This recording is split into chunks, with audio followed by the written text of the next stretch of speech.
Kita hari ini dengan Pak Rian akan membahas tentang digital activation. Jadi Start Friday itu adalah salah satu brand konsultan di Indonesia yang sudah cukup lama.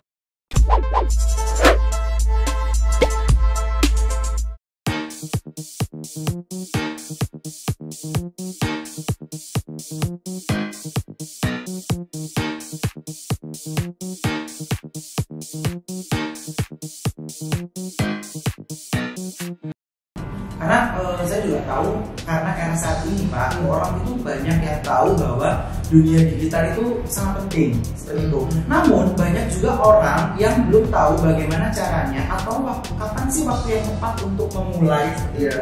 Nah, bagaimana tanggapan Bapak terhadap hal tersebut? Waktu memulainya. Jadi sebenarnya yang paling tahu kapan harus mulai itu kita sendiri.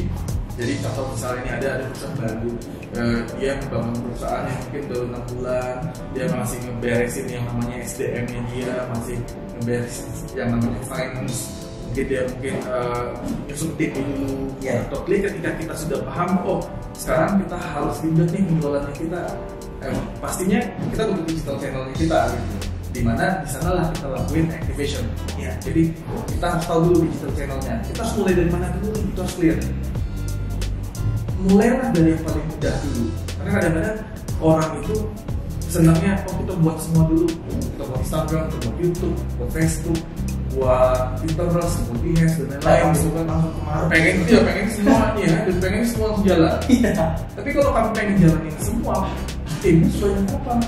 Gitu loh. Kalau misalnya timnya kamu terbatas, ya kamu harus pahami dulu, kamu harus mulai dari sini dulu. Totally semua brand ngebangun pasti startnya mereka harus punya website dulu. Karena kalau mereka tidak punya website, mereka tidak punya landing page-nya. Jadi kalau di bisnis itu tetap landing page itu harus ada. Mungkin mereka punya Google Business juga, mereka punya website, mereka punya Google Business, atau mungkin mereka bikin homepage sederhana aja. Dan after itu ketika mereka sudah punya fundamental itu, mereka melakukan digital channel dulu. Mereka pilih mana, mereka harus masukin ke Pinterest, Instagram atau Facebook. Tapi kalau saya menyarankan start dari Instagram dulu karena dia cukup luas sekarang. Jadi kalau misalnya Facebook habitnya udah agak bergeser sekarang. Mungkin orang bercerita saya nggak main Facebook lagi sekarang deh. Orang tua saya masih main Facebook nih, tapi kalau saya nggak. Jadi kalau kita pengen investasi untuk masa depan brand kita, kalau saya bilang start Instagram itu penting banget.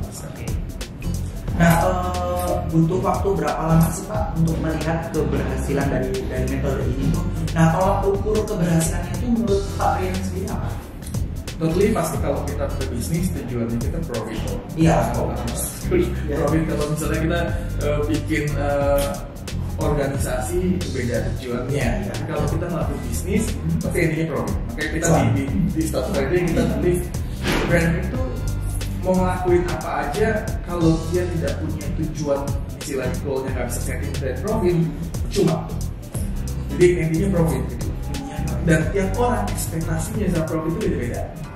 Misalnya awal nih buka bisnis, saya dapat uang 50 juta sebulan udah cukup. Tapi ada orang lain yang saya lulusan dari Harvard, saya pengen nanti kalau sudah bikin bisnis di Indonesia minimal sih dapat 1M sehari. 1M sehari misalnya mereka segitu. Tapi goalnya beda. Jadi yang paling penting di awal dulu kita harus tahu saya pengen setting profit saya berapa dulu. Kalau saya orientasinya yang sana. Kalau misalnya kita nggak tahu nih setting profitnya kita pengen dapat berapa sih dulu, kita nggak punya goals nanti.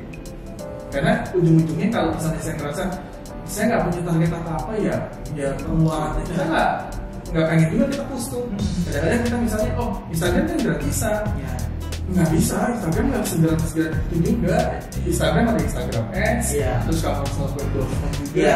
Promotion nggak bayar tuh. Kamu promotion kalau misalnya kamu bikin giveaway, ngelakuin quiz, kamu butuh hadiah di sana. Jadi costnya ada. Jadi kalau misalnya kita belum tahu cara men-setting goalnya kita harus pelajari dulu itu. Jadi endingnya pasti keluarnya kalau misalnya ada profit, pasti ada KPI-nya lah, indikatornya untuk buat peluang kita seperti apa. Terus berapa orang yang transaksi dengan kita, berapa orang juga misalnya dia sudah mau beli terus nggak jadi beli. misalnya gitu kan, berapa orang yang misalnya minat iklannya kita, indikatornya banyak, dan itu biasanya harus diformulasikan dengan setting dari perusahaan dan tujuan dari perusahaan. Oke, ada pertanyaan terakhir nih Pak. Saya ambil contoh sebuah kasus nih misalnya. Jadi ada sebuah brand konsultan nih, lalu di sini ada klien. Mereka kan pasti bekerja sama untuk mencapai goals itu tadi. Nah, bagaimana jika terjadi seperti ini? Si brand konsultan ini tidak mampu mencapai goals tersebut. Nah, apa yang dilakukan oleh brand konsultan tersebut? Oke, pertama kalau misalnya kita di industri brand konsultan ya, saya cerita posisinya kita. Jadi kita paham dulu klien kita siapa. Iya. Karena ada beberapa klien itu memang dia sudah punya edukasi yang baik sebelumnya.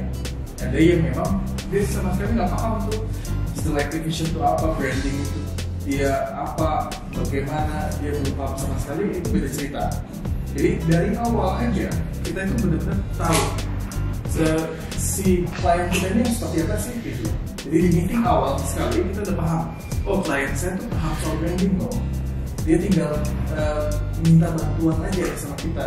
Sama sekali mungkin dia nggak paham soal branding itu apa. Jadi kita harus jelasin dulu nih, totally dari awal, dari A to Z kita harus jelasin dulu. Jadi di awal sekali kita paham dulu klien kita siapa. Kalau kita nggak paham klien kita siapa, nanti kita bakal cerita sendiri. Karena tiba-tiba dia tiba-tiba pengennya yang A, pengen yang C, besok mau jadi yang Z gitu. Karena memang dia belum clear dia butuhnya apa. Jadi ketika misalnya awal ceritanya ada mungkin goal yang nanti nggak tercapai sampai akhirnya, sebenarnya kembali lagi di awal kita terima project ini pasti kita harus pede dulu dong, bisa percaya. Karena sebenarnya indikatornya udah harus jelas dari awal.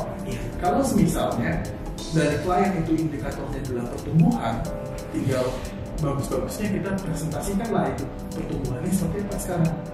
Tapi kalau misalnya klien udah setting goalnya adalah berupa angka-angka, misalnya saya memastikan nih followernya saya besok sudah 100.000.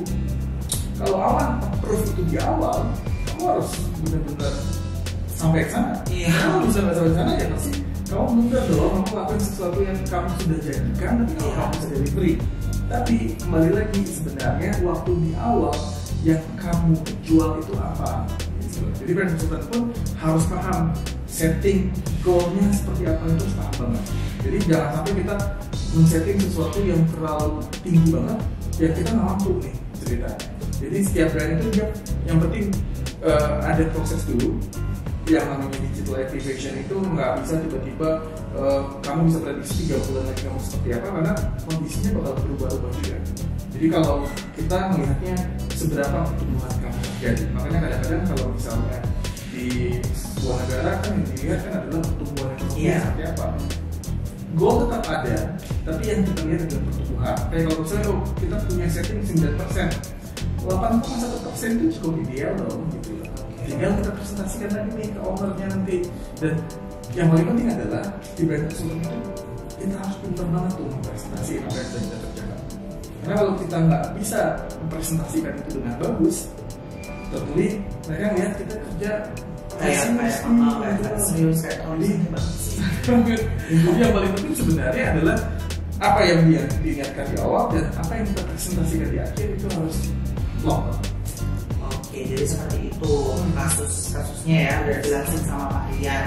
Nah, dari bincang-bincang ini saya bisa tarik kesimpulan nih bahwa setiap perusahaan itu kayaknya sudah harus melakukan digital activation, dan itu memang penting dan support bisnisnya mereka ya, entah di bidang apapun itu.